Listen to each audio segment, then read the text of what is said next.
Yes. Anything else anyone wants to say? Isn't it worship also is doing something good? Doing something Everything. Yeah, it's not only Everything. No. pray. Worship is not Worship is not just pray. No. You're sitting down in your worship because you're remembering your Allah. You're drinking is a worship. You being with your family, with your wives, with your children, that becomes a worship. Now, what makes it to become a worship? When it is zikr. Because the essence of worship is zikr.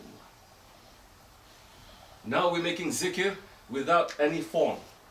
We're just zeroing on the essence of it. The kalimat shahadat, it is zikr, to remember Allah. Your prayer, it is zikr.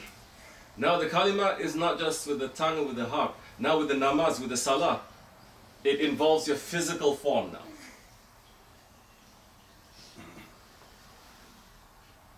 After salah is what? Sawm. You fast. That is also zikrullah. I mean, you can fast to lose your body weight, but there's not fasting. It's not the same, no, not at all. One is for your nafs, the other one is for Allah. You can have the form perfectly. You can be reciting Quran beautifully.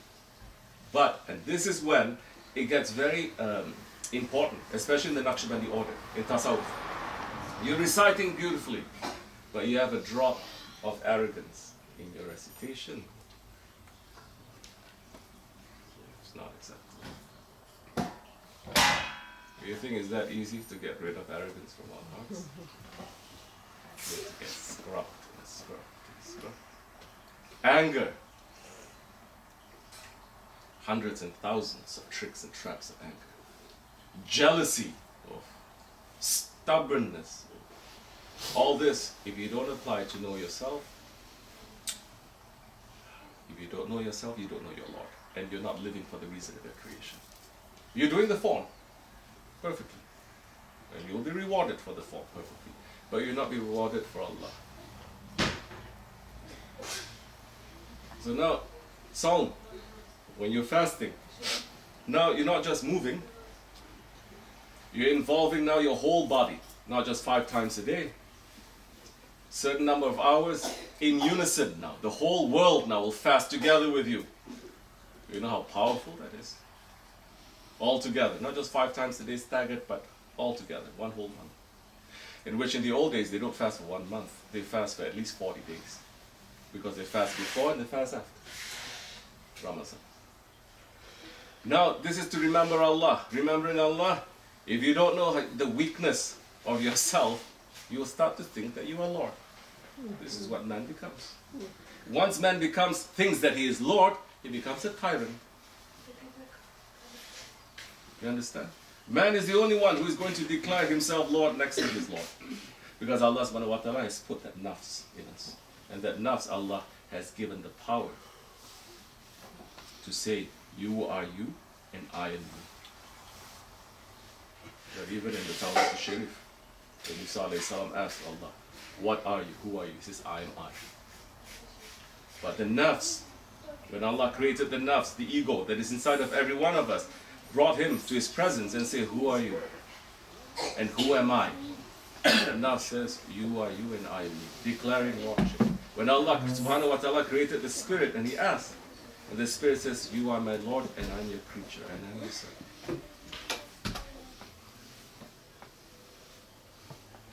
We are now understanding mankind, their weakness, physical and otherwise. And also the strength, not just the weakness of the fasting, but the strength that comes from fasting. That whole world now is getting so excited with intermittent fasting. Right? They discover that with fasting, intermittent fasting, you start to rejuvenate, regenerate your cells from a cellular level.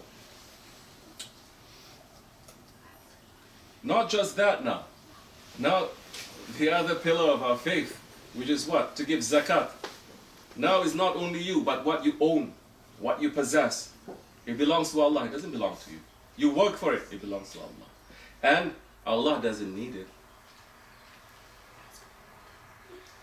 But the rest of the world, it is their rights that you have in your hands.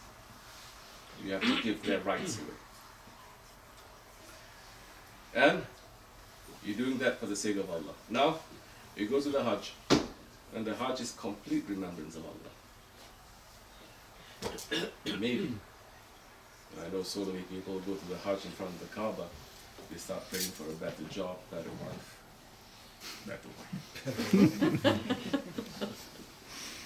Praying for dunya. There's one person who went to the Hajj with our Shaykh. He was praying so fervently. Our Shaykh was looking at him with like, impressed. Subhanallah. Look, so khushu. He's making his dua. And he asked, what are you saying? Shaykh, he said, I'm praying to Allah to give me more so that I can leave all of my children at least $1 million each. Because right now, I can leave them only 500,000. Sincerely, he was saying. Do you understand? It is like approaching the Sultan. There